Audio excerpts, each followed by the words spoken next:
Bonjour, c'est Anne du blog Un chat un chat et aujourd'hui on se retrouve pour faire le bilan des mois de février et mars sur ce que j'ai pu acheter, coudre, etc. etc. Il n'y a pas eu de vidéo au mois de février parce que je suis partie en vacances et après j'étais malade. Donc j'ai préféré pas faire de vidéo et en faire une seule. Donc où il y aura donc, tout février et tout le mois de mars. À l'heure où je filme, nous sommes le 21 mars, donc le mois n'est pas terminé. Mais cette vidéo vaut engagement de ne pas faire d'achat jusqu'à la fin du mois. Et c'est parti, je vais vous montrer tout de suite tout ce que j'ai acheté et cousu.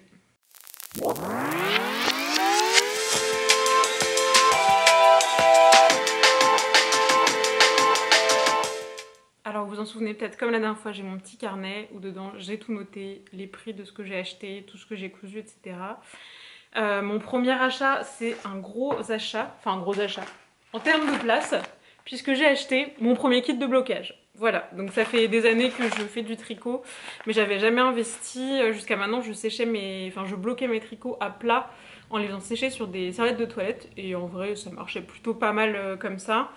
Là, ce qui m'a décidé à investir, c'est que sur le gilet Copenhague que j'ai fini au mois de janvier, je vous l'avais montré dans la dernière vidéo. Le devant, en fait, au niveau des boutonnières, faisait un petit peu je sais pas, des petites vagues, comme si le gilet était beaucoup trop serré, alors que pas du tout. Plusieurs d'entre vous m'ont dit que ce qu'il fallait faire, c'était le rebloquer une fois voilà, les boutons et les boutonnières faits. Donc j'ai acheté le kit, je l'ai fait, malheureusement ça n'a pas résolu mon problème, mais je suis en passe de le résoudre et je vais vous montrer ça après dans les projets du mois. Donc premier achat, ce kit de blocage, je l'ai acheté sur Amazon, jetez-moi des pierres, pour la somme de 49,33 €, donc je vais arrondir à 50 pour la suite des calculs. Ensuite, j'ai fait comme achat un livre de dessin, qui est ce livre, qui s'appelle Cahier d'exercice destiné des animaux super mignons. Ce qui est totalement vrai, les animaux sont très mignons. Je l'ai acheté 14,50 € chez Dialogue à Brest. J'ai déjà fait quelques essais que je vous ai postés sur Instagram, que je vous mettrai ici. Et franchement, j'en suis plutôt satisfaite. Les exemples sont super, enfin c'est assez parlant, etc. Et je pense l'utiliser assez régulièrement, puisque moi, ma passion, c'est dessiner des petits animaux. Le reste m'intéresse beaucoup moins. Donc si à la limite dessiner des maisons, alors ma passion vraiment dessiner des animaux dans des maisons, dans leurs petites maisons. Moi je suis très Béatrix Potter, donc voilà. Donc ça c'était un deuxième achat. Ensuite j'ai acheté un patron dont je n'avais absolument pas besoin, mais j'y ai bien réfléchi. En fait j'y ai pensé dès sa sortie. C'est le patron de la chemise Jenna de Closet Case Pattern que vous voyez ici. Je pense que vous savez peut-être que j'ai une passion pour les chemises et les patrons de chemises en général. Alors je ne jure que par la Grainline, la Archer de Grainline Studio, que j'ai cousu en 300 000 exemplaires à peu près. J'adore ce patron, mais c'est vrai que j'avais aussi envie de sortir un peu de ce modèle, qui est le modèle que je fais tout le temps, hein. C'est un peu mon modèle par défaut de chemise. Et voilà, donc là j'y ai réfléchi à sa sortie, j'ai attendu un peu, j'ai dû attendre un bon mois quand même. Et comme au bout d'un mois, j'avais toujours envie, du coup je l'ai acheté. Alors avec le prix en dollars et la conversion en euros par contre, c'est quand même super cher, sachant que moi j'ai pris la version PDF, donc je l'ai imprimée. Alors j'ai imprimé en A4 que j'ai scotché devant Top Chef un mercredi soir, ça passe plus vite comme ça. Mais néanmoins le prix du PDF c'était 18,35 €, donc je trouve que c'est extrêmement cher. Je mise de grands espoirs là-dedans. Alors moi ce que j'aime bien avec les patrons de Closet Core Pattern, qui est la même chose qu'avec les patrons de Grainline, c'est que je trouve que la morpho, comme c'est des marques américaines, est souvent plus adaptée à moi, qui suis peut-être un peu plus dodue, rebondie, que les silhouettes de base, les blocs de base qui sont utilisés en France. Je trouve que les blocs de base qui sont utilisés en France en termes de proportion ne me correspondent pas. J'ai souvent une poitrine qui est plus grosse pour les tailles en fait qui sont prévues. Enfin souvent les patrons c'est des bonnets B, moi je suis plutôt proche du bonnet D. Donc clairement pas la même ambiance quoi. Donc souvent je trouve que les patrons américains ça colle mieux pour moi. Donc écoutez, je pense que ce sera mon prochain projet, un de mes prochains projets couture. J'ai très très hâte de tester le patron. Très très cher quand même. Donc ça j'avoue, un patron PDF à 18 balles. Faut... Heureusement que je connais la qualité de la marque et je sais que les instructions sont très bonnes, les patrons sont très bons en général. Parce que sinon ça m'aurait fait... Voilà, j'aurais pas acheté. Ensuite, un achat que je ne peux pas vous montrer parce que je l'ai déjà utilisé, j'ai acheté de la doublure de manteau que j'ai cousu, des boutons, etc., etc., de la mercerie pour la somme de 55 € chez Til Tissu à Brest. Je ne peux pas vous montrer, voilà, car c'est utilisé. Et ensuite, j'ai craqué un peu mon slip pour un truc niveau fringue. C'est une paire de ballerines. Alors, jetez-moi des cailloux là aussi, mais il y a vraiment un comeback de la ballerine, non, vous trouvez pas? Parce que moi, sur Instagram, je pense que je suis totalement une grosse victime du marketing, parce que on a reçu, enfin, j'ai été bombardée en fait de pubs pour différentes ballerines. Et j'ai craqué sur une paire que j'ai énormément vue de Maison Guillemette, il me semble, qui sont des ballerines un peu esprit babies, motif léopard, pour la modique somme de 130 €. Je les trouve très jolies, mais alors par contre c'était de la précommande, donc je les ai pas là et je peux pas vous les montrer, mais j'espère qu'elles seront bien, et puis ben sinon je le déduirai sur le mois prochain. Ce qui nous fait un total pour février-mars de 268 €. Ce qui est cher, mais bon ça va. Rapporté au mois, ça fait 130 € dans le mois. Sachant que quand même en janvier, j'étais à 320 € pour le mois. Donc vraiment, j'ai plus que divisé par deux. Il n'y a pas de mal, hein, je partais vraiment de très loin au mois de janvier. Et surtout, ce qui est bien par rapport au mois de janvier, et qui fait totalement la transition, c'est que j'ai cousu une grande partie des tissus que j'ai achetés en janvier. Donc je vais vous montrer ça tout de suite. Alors j'ai été récupérer un petit peu tout ce que j'ai à vous montrer. C'est des choses que j'espère que je pourrai prendre en photo un de ces jours et vous montrer sur Instagram. Mais pour l'instant, je suis à la rue. Et puis alors, il fait un temps de jeu de merde à Brest, mais tous les week-ends où je pourrais prendre des photos. Du coup, bah, ça attend. Première chose que je voulais vous montrer, c'est la veste de Maison Essentielle que je vous avais montré en janvier. J'ai acheté pas trop en janvier. Et j'avais acheté 2 tissus chez Mondial Tissu. Donc le premier, alors j'ai fait une version de la veste qui ressemble à ça. Alors le tissu c'est un polyester que je vous conseille pas du tout d'acheter. Alors il est très beau par contre, je suis d'accord, enfin je regrette pas mon achat au sens où je le trouve vraiment très joli, mais pas du tout qualitatif à la coupe.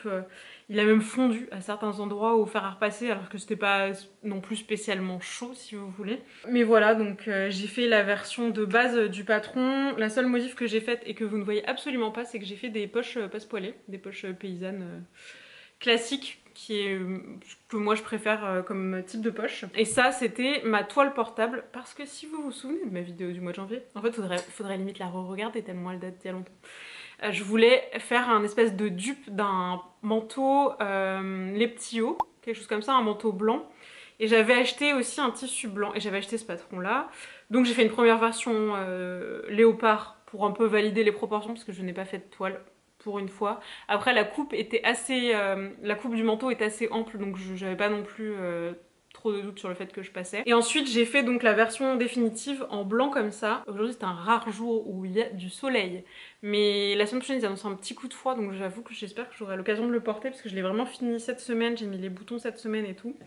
Et c'est ça que j'ai acheté, donc je vous disais en termes de mercerie, donc les boutons et la doublure, alors que vous n'allez pas forcément voir là, qui est une doublure en viscose bleue. J'aurais préféré du coton, mais on m'a vraiment orienté sur ça, on verra bien.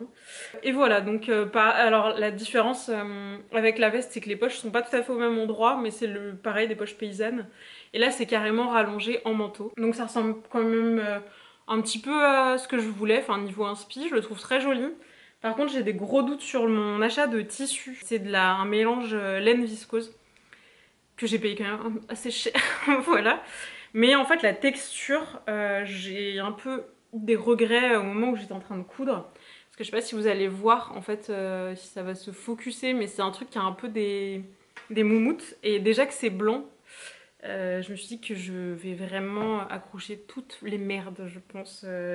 Les cheveux, les poils, j'ai peur de beaucoup ramasser ça et que ça reste collé dans le manteau, quoi.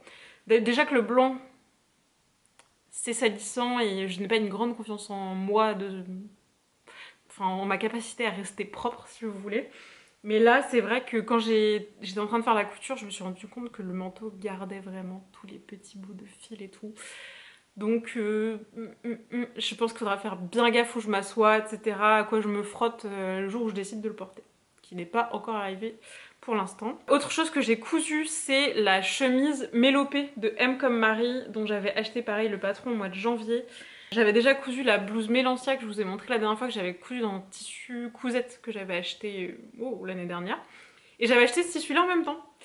Et donc j'ai fait la chemise. Alors il y a eu un truc très bizarre au niveau du col. Enfin le col est immonde, clairement. Je sais pas si c'est moi, alors parce qu'à la base je l'avais pas cranté. J'avais rien fait, j'ai juste cousu en fait le pied de col à la main. Et ça a fait un truc, genre quand je l'ai mis, j'étais là, oh, c'est horrible. Donc j'ai décousu la moitié du col, j'ai tout cranté. Et en fait ça n'a fait aucune différence. Donc je ne sais pas... je ne sais pas. Mais bon, après c'est surtout moche si vous portez le col un peu comme si vous alliez fermer la blouse. Comme je pense que dans tous les cas je vais la porter ouverte comme là sur le cintre.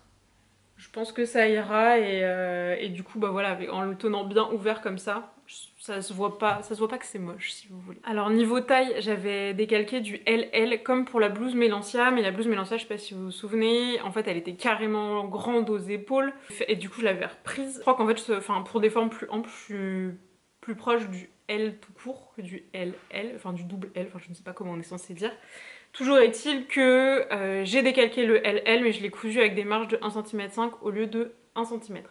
Bref, je pense qu'il y aura un article parce que j'ai fait quelques modifs etc. Notamment au niveau des bracelets de manches que j'ai pas mis parce que sinon en fait je pouvais pas remonter mes manches, ça me gênait trop. C'est-à-dire que c'est à peu près tout. Non, c'est pas à peu près tout, je vous ai pas montré ce que j'ai sur moi. C'est pareil, une blouse M comme Marie. Alors celle-là je l'ai publiée sur Instagram aujourd'hui même. Je vous mettrai la photo ici.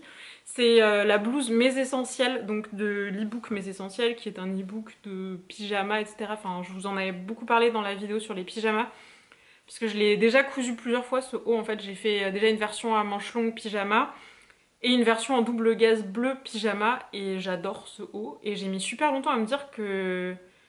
En fait, c'était une trop bonne forme pour faire une blouse de tous les jours.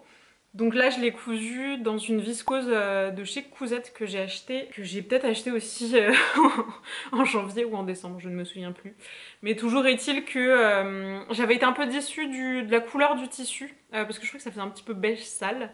Et en fait finalement je trouve que c'est cool, ça va trop bien avec un jean et c'est plus...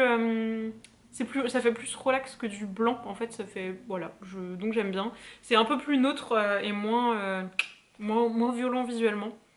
Donc j'adore, je suis trop contente de l'avoir cousu parce que ça c'est vraiment mon style de fringue.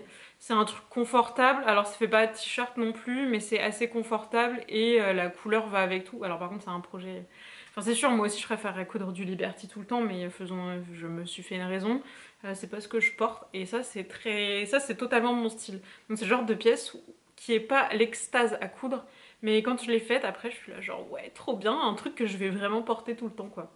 Et dernière chose que je voulais vous montrer, c'était donc le gilet Copenhague. Comme je vous disais, en fait, bah voilà, ça fait un peu des petites vaguelettes comme ça. Donc là, c'est le côté bouton, hein.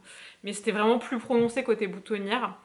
Le blocage n'a rien changé, donc je suis passée au plan B, enfin le plan C du coup, parce que le plan B c'était déjà le reblocage.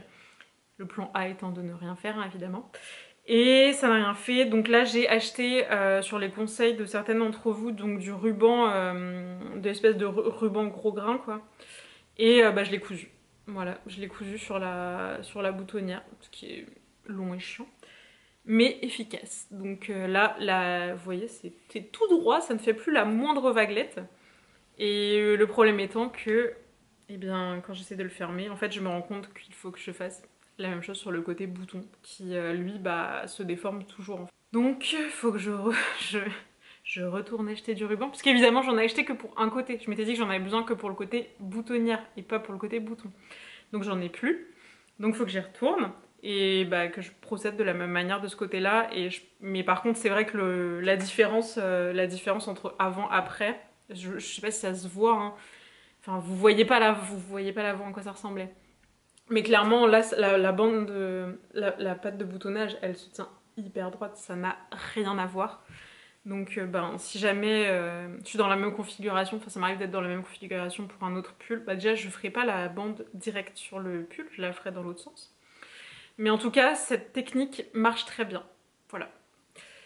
Évidemment aussi, je voulais bien sûr le coudre à la machine pour que ce soit plus rapide, mais comme j'utilise du fil noir, ça se voyait beaucoup trop, donc j'ai le droit de tout coudre à la main. Un plaisir! Donc voilà, plutôt des beaux projets, des projets satisfaisants. Là pour la suite, qu'est-ce qui s'annonce? J'ai une robe salopette, donc du livre de Mythe que j'ai découpé en jean. Mais je l'ai découpé il y a vraiment longtemps, genre je l'ai découpé l'année dernière, mais au printemps dernier, je l'ai pas cousu. C'est mon dernier boulet couture. Vraiment, après je les aurais tous évacués, c'est vraiment un sentiment de satisfaction que vous ne pouvez pas imaginer. Donc j'ai le jean, j'ai découpé le patron, j'ai la mercerie, j'ai tout. Il faut juste que je couse ce truc et après ce sera fini et je passerai définitivement au projet du printemps. Et donc le premier ce sera la chemise Jenna que j'ai trop hâte de coudre.